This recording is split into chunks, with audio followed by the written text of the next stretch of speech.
terima kasih kepada Bapak Ahmad Raihan SHMH selaku dosen pengampu mata kuliah Hukum Administrasi Negara yang telah memberikan kami kesempatan untuk memaparkan laporan hasil wawancara dari kantor Kecamatan Majasari. Baik, sebelum masuk ke materi, izinkan kami memperkenalkan diri terlebih dahulu. Saya Aisyah Azhara Rahmawati selaku moderator dan rekan saya Tubagus Masker Diana Suryana, Nagisuli Saramdanti. Saya Sarah Nabila Safitri. Baik, materi pertama itu adalah latar belakang yang akan dibaca oleh saya. Yang pertama, administrasi negara sangat penting dalam pemerintahan, terutama dalam memberikan pelayanan publik. Kantor kecamatan itu berperan penting dalam memberikan layanan langsung kepada masyarakat, seperti pengurusan dokumen, kependudukan, dan surat keterangan. Melalui kunjungan ke kantor kecamatan ini, kami sebagai mahasiswa dapat memahami bagaimana administrasi negara dijalankan di lapangan dan menganalisis praktik administrasi yang baik. Ini juga membantu kami sebagai mahasiswa memahami teori dan praktik administrasi negara secara langsung. Dan materi selanjutnya akan dibacakan oleh rekan saya, yaitu tujuan penelitian kepada Ferdi. Dipersilakan. Baik, materi kelas selanjutnya itu tujuan penelitian. Yang pertama itu untuk mengidentifikasi bentuk-bentuk tindakan administrasi negara yang dijalankan di tingkat kecamatan. Yang kedua untuk menganalisis prosedur administrasi dari sudut pandang hukum administrasi negara. Dan yang ketiga untuk menilai kesesuaian praktik administrasi dengan asas umum pemerintahan yang baik. Dan yang terakhir menyusun laporan akademik sebagai bentuk pertanggungjawaban kegiatan lapangan. Baik, selanjutnya ada gambaran umum Kecamatan Majasari yang akan dibacakan oleh rekan saya. Silahkan, dipersilakan.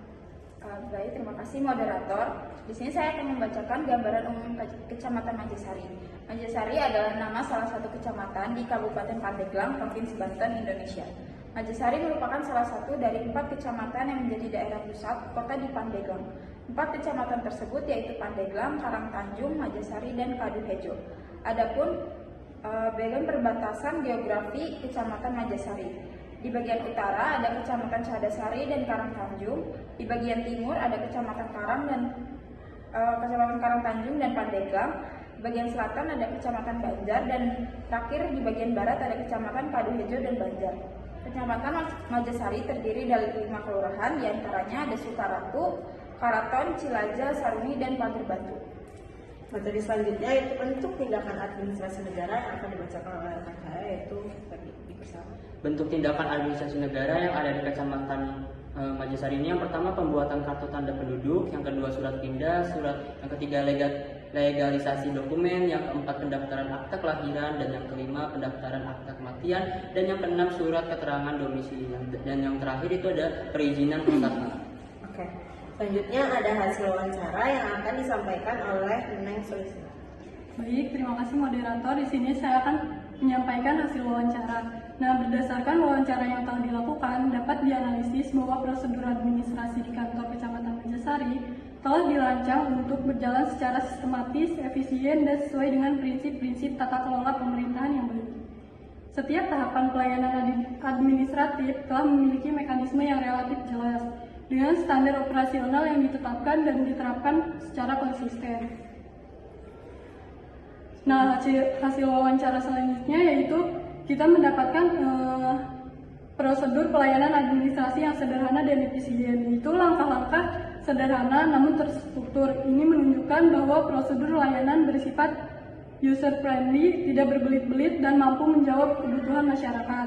Selanjutnya ada kepatuhan terhadap peraturan atau legalitas, yaitu seluruh layanan administrasi yang dilakukan di Kecamatan Majasari didasarkan oleh peraturan perundang-undangan yang berlaku baik dari pemerintah pusat, dinas kabupaten maupun peraturan daerah. Nah, selanjutnya ada SOP tertulis dan terbuka, yaitu tersedia SOP tertulis untuk setiap jenis layanan merupakan indikator bahwa Kecamatan Majasari telah mengembangkan sistem pelayanan berbasis standar. Oke, yang hasil wawancara terakhir akan dibacakan oleh Asan. Lalu ada respon terhadap keluhannya dan kebutuhan. Pihak Kecamatan Majasari menyadari bahwa dalam praktiknya selalu ada tantangan seperti ada antrian di waktu tertentu dan kendala teknis pada sistem elektronik, khususnya pada layanan pengantar KTP elektronik. Lalu ada transparansi informasi dan digitalisasi. Kecamatan juga secara aktif menyebarkan informasi melalui media sosial. Ini menunjukkan adanya upaya adaptasi terhadap digitalisasi layanan publik. Yang terakhir ada koordinasi lintas lembaga. Ketika masyarakat belum memenuhi syarat administratif tetapi ada kebutuhan mendesak, kecamatan tidak serta-merta menolak melainkan berkoordinasi dengan pihak terkait. Baik, yang terakhir dapat disimpulkan berdasarkan hasil observasi dan wawancara yang dilakukan di Kecamatan Mojosari, dapat disimpulkan bahwa secara umum pelaksanaan pelayanan administrasi negara di tingkat kecamatan telah berjalan cukup efektif dan sesuai dengan prinsip-prinsip hukum administrasi negara, khususnya asas-asas umum pemerintahan yang baik atau AUPB. Kecamatan Mojosari telah menerapkan asas legalitas dengan menyusun dan menjalankan layanan berdasarkan ketentuan peraturan dan perundang-undangan yang berlaku, seperti Peraturan Menteri Dalam Negeri dan Peraturan Daerah. Asas keterbukaan juga telah diupayakan melalui penyediaan papan informasi dan pemanfaatan media sosial kecamatan. Meskipun pemahaman masyarakat terhadap prosedur masih perlu ditingkatkan, dari segi asas akuntabilitas, setiap tindakan administratif dapat dipertanggungjawabkan secara tertulis, dan proses verifikasi data dilakukan secara langsung oleh petugas kecamatan.